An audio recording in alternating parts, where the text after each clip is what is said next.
am so grateful to be present here with you this morning once again to share with you Serendipity Sunday. This morning's message entitled The Transformative Power of Celebration, Manifesting Your Desires Through Joy. That's what I want to talk about today. As someone who has dedicated my life and journey to helping others realize their full potential through faith, positive psychology, and spiritual principles, I believe in the power of celebration as a transformative practice. So today, I'll begin by asking you this. How often do you celebrate as if your dreams have already come true? Once again, how often do you celebrate as if your dreams have already come true? Now, I want you to take a moment and feel the excitement of that question because it holds the power to transform your reality. Yes, that simple statement that I asked, how often do you celebrate as if your dreams have already come true? Or how often do you celebrate the thing that you have petitioned in prayer, or the affirmation that you've made regarding a situation or a circumstance that is showing up as contrast? Do you immediately follow it with celebration? And if you don't, this morning, we want to introduce that as a tool that you can put into your toolbox. Celebration as a vibrational tool is more than a moment of joy or acting as if. It's a powerful practice for you to become aligned with the thing you desire, or vibrational alignment. Everything that's in our universe vibrates, including our thoughts and our emotion. Even right now, if you could take some time and tune in to what you're feeling, you are vibrating. Maybe you're vibrating with excitement this morning. Maybe you're vibrating on a lower vibrational frequency of maybe some sadness or depression. That's not a judgment. Whatever you're vibrating with today is also aligned with your thoughts, the things that concern you. So we want to take a moment to consider this morning, celebration as a vibrational tool to change and shift what's going on in your life.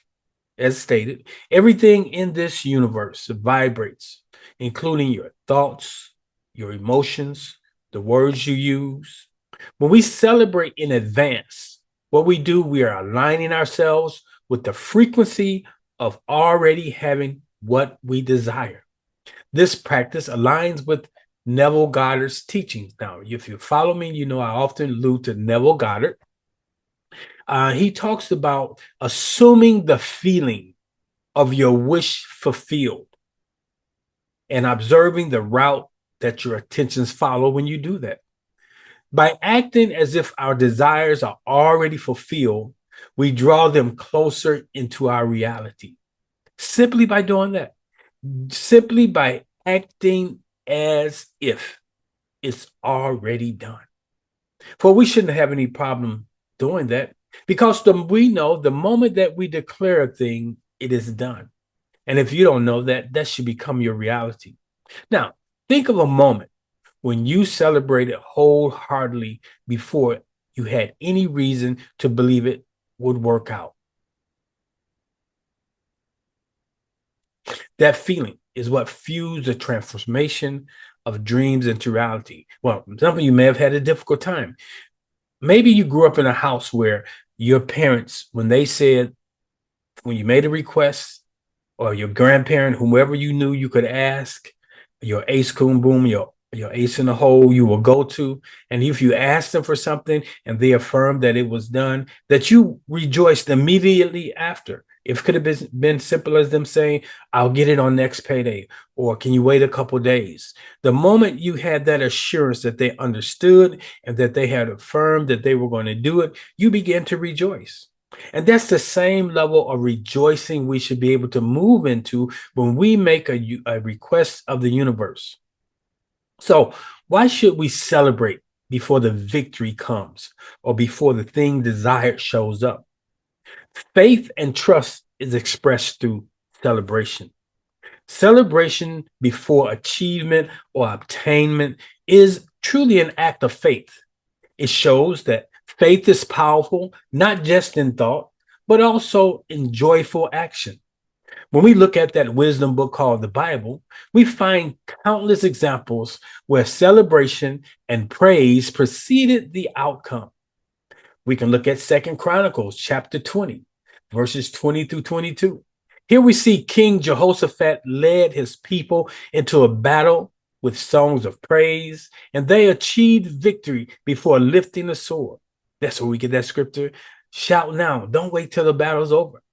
We find also in Joshua 6 and 8, in Joshua chapter 6, where the Israelites shouted and celebrated before the walls of Jericho fell down. And let's not forget when Paul and Silas were jailed in Acts chapter 16, verses 25 and 26. Their songs of praise while in prison led to an earthquake that set them free. We see that these stories are reminders that celebrating in advance is not just positive thinking. It's an act of trust and divine timing and power. When we celebrate, what it does is it shifts our cellular structure. It shifts our internal self. It shifts our creative self, our subconscious mind. For our subconscious mind is responding now as if it's already happened because you are sending that signal down that it's done. And we need to do that. Oftentimes when we make a request or when we affirm something, we stay focused on what is instead of shifting into the imaginary realm of what really is, the thing that we desire. Now that we understand that spiritual foundation, how do we make celebration a part of our daily lives? That's important. Celebration as a manifestation ritual, I would like to label it that.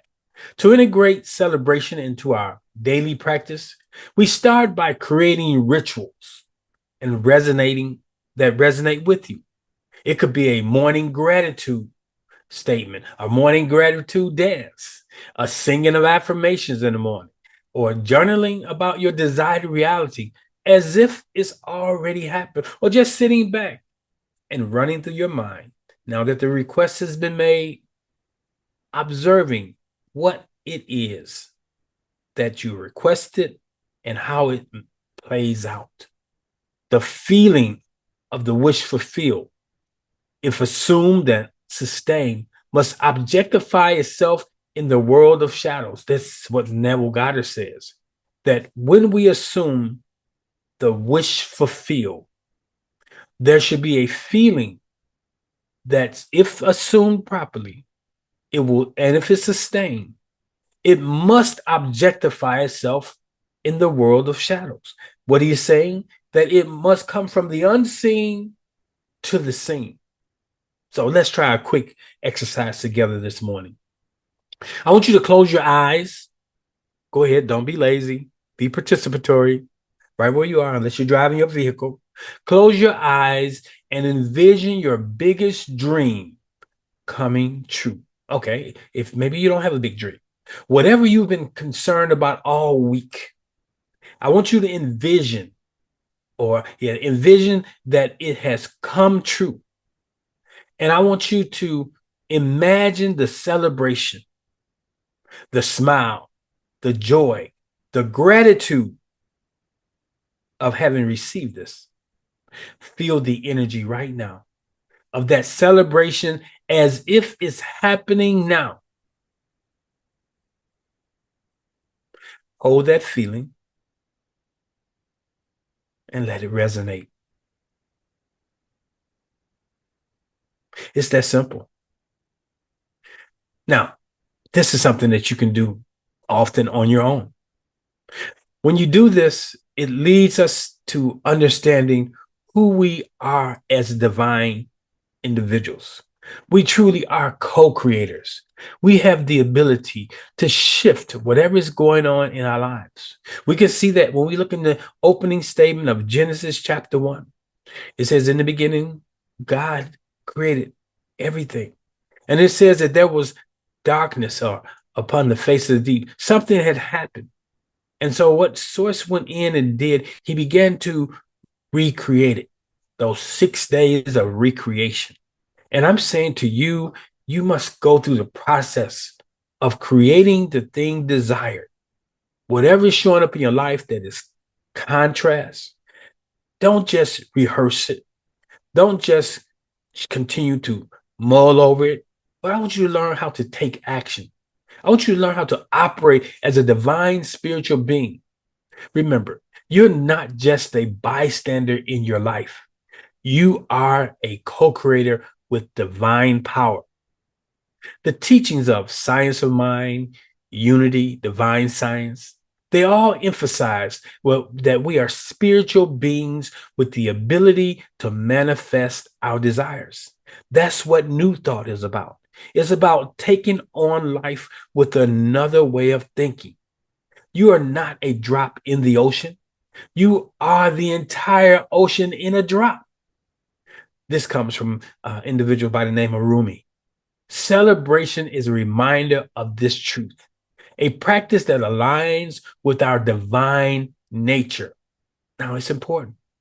Every time you celebrate, you are affirming your identity as a creator capable of shaping your reality. For when you just mull over the situation, rehearse the situation, you're celebrating that situation. So we want to learn to celebrate the thing desired, not the thing that is being experienced. So celebration also needs to be viewed as gratitude and amplification. Gratitude amplifies the abundance. When you celebrate, you reinforce the feeling of having enough, which invites more blessings into your life.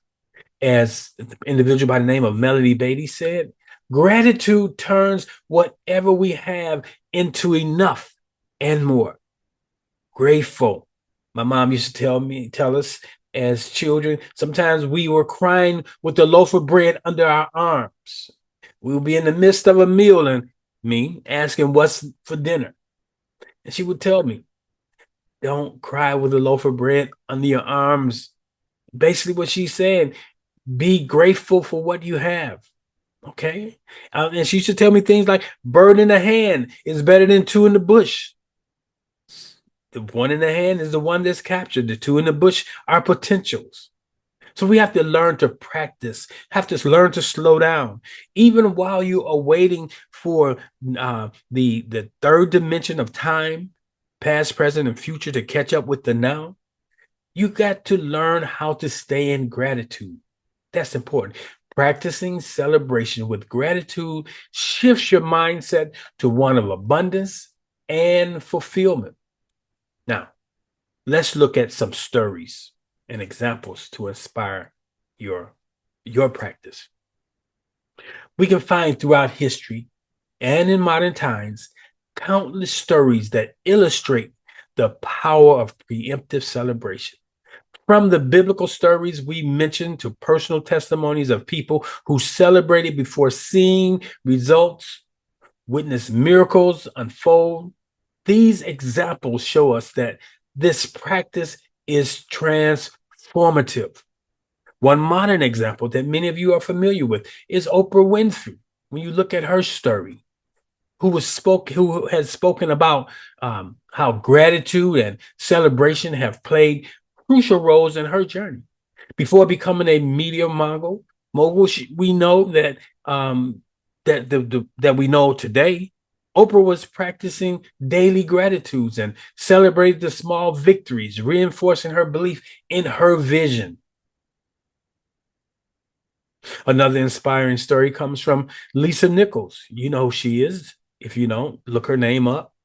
A Black woman who is into positive psychology, does a lot of presentations, a renowned motivational speaker and entrepreneur. She shared how she would celebrate and express gratitude even when her bank account was nearly empty. By embodying joy and abundance through the celebration, she gradually transformed her circumstance and achieved remarkable success. Now, I want you to identify areas in your life this week where you can begin celebrating as if your desires are already reality. Embrace this practice and do it with faith and enthusiasm. This week, even myself, I had to step back and I had to evaluate what was going on in my life. And I know you guys are aware that the last month or so, I've really been transitioning, letting go of the old, the overlap, and preparing to step in the newness of what is. Sometimes we're living in a double-minded lives. We're living in the now, but holding on to the yesterday. But we want to bring it present. We want to let go of those things that no longer serve our highest and greatest good. The past can keep you from celebrating, but the word tells us that our present, that our future will be far better than what has been. And so if we can really come into the present state of now, of a knowing that what we've decreed, it shall be. The word says you shall decree a thing and it shall be. And even for me this week, this week it's been an amazing week. I made a decision. I had a conversation and I was telling someone that, you know what? I'll be 65 in January. I've made so much money in my lifetime, but that money has just went through. There were so many things that transpired in my life that I've grown through, that I've gone through. I celebrate what has been, but I celebrate what is about to be. I celebrate what is. And the moment I took on that mindset, things begin to shift even in this week. There's some things that I would attest to, but sometimes when you share your testimony with some people, they're just not ready for it. So I just wanted to let you know that that was a shift in my life this week. I have shifted from the mindset of what I want to be to what I am. So I'm walking with the newness of life. I'm walking as that individual that I have always desired to grow into, and the realization that I am and have always been that individual. And you likewise. Sometimes we push things down the road that don't have to be pushed down the road. Assume the possibility now. Assume the role right now. Walk and live as if. Take on the energy. If you want to be healthy, walk as a healthy person. If you want to be a wealthy person, walk with the energy of wealth. That's a whole nother conversation. We need to talk about the energy of what it is and how to maintain the energy of the thing you desire to be. Now, I want you to identify again areas in your life where you can begin celebrating as if your desires are already reality. Okay? Embrace this practice with faith and enthusiasm. Now, here's a call to action.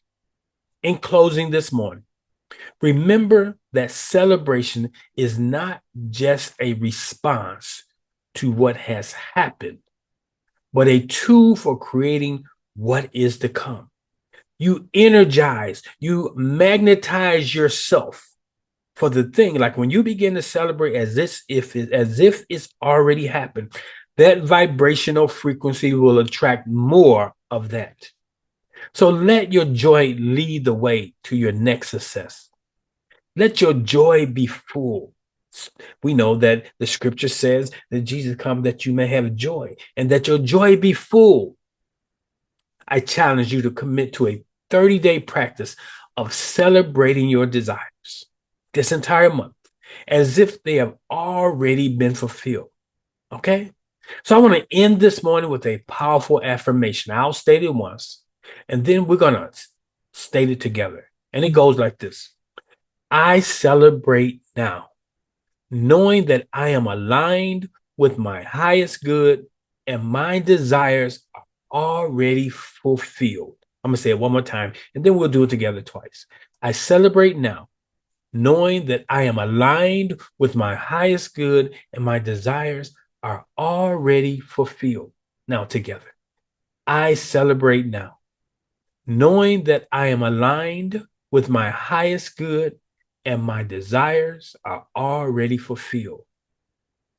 I celebrate now, knowing that I am aligned with my highest good and my desires are already fulfilled. Can you feel it? Can you sense a breakthrough? I want you to say that throughout the day.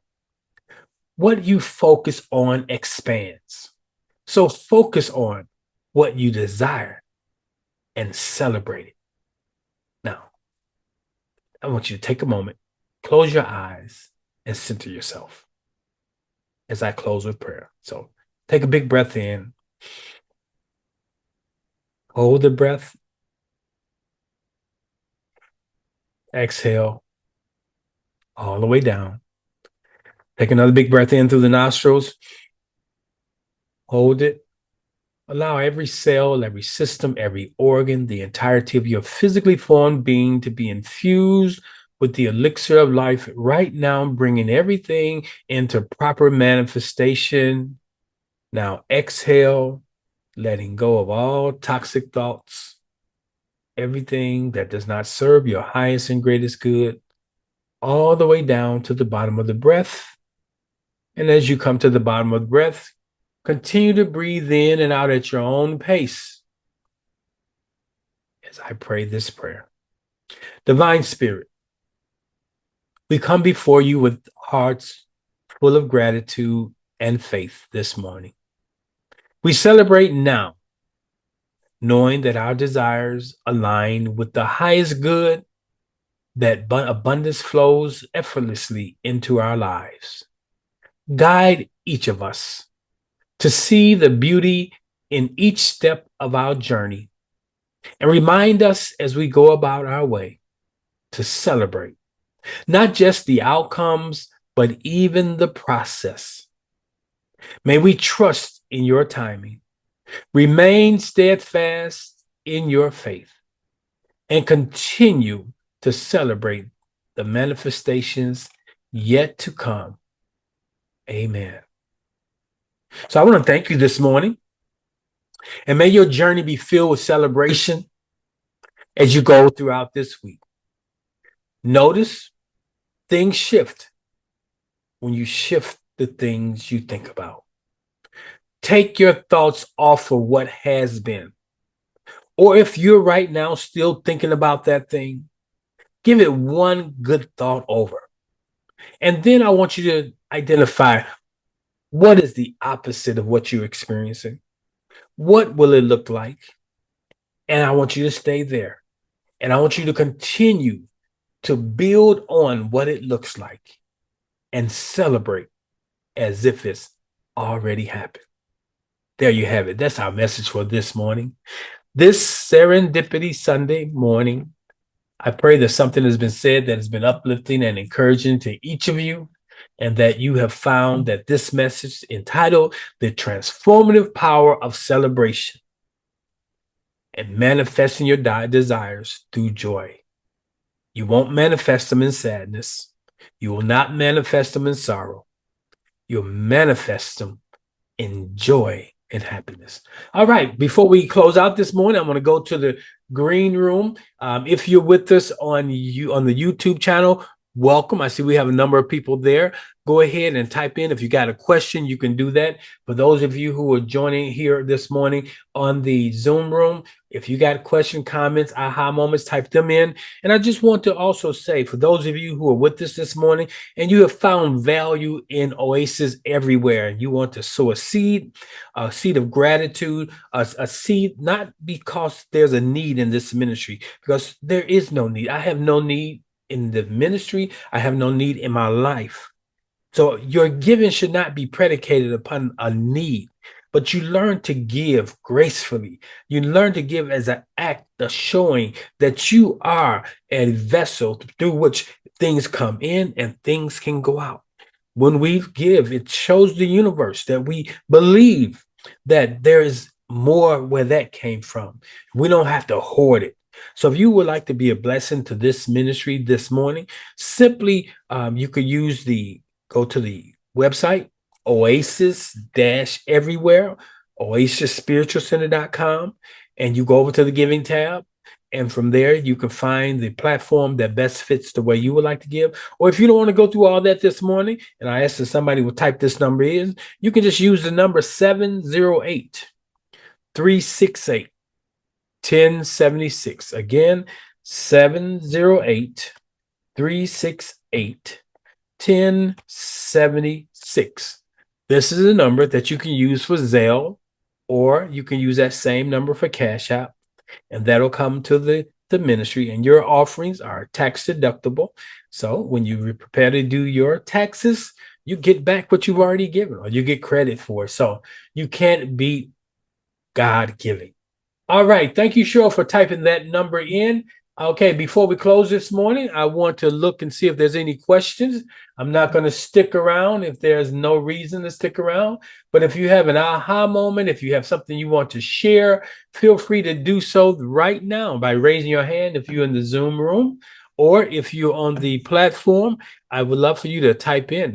Good. I'm good. We have a couple of individuals out there this morning. Good morning, Saran Lata. Good morning to you, Lisa. Good morning to those who are showing up on the YouTube channel side of the house. And good morning to all of you who have joined us this morning. Genevieve, it's good to see you, Mom. And Angie B, good to see you, Cheryl and Tawanda. Again, I pray that something has been said that is uplifting and encouraging. And I thank you for participating, for showing up this morning for Serendipity Sunday, which simply means something good and unexpected. I'll prepare this and I'll put it in the YouTube channel, and that way you can go back to it and refer to it. But this week, remember, I want you to celebrate as if it's already happened. I want you to assume the feeling of your wish fulfilled, and then observe the route that your attention follows. All right. Have a wonderful day. Okay, I don't see any hands there. I don't see any comments anywhere. So you guys, peace. Be still. Have a great day.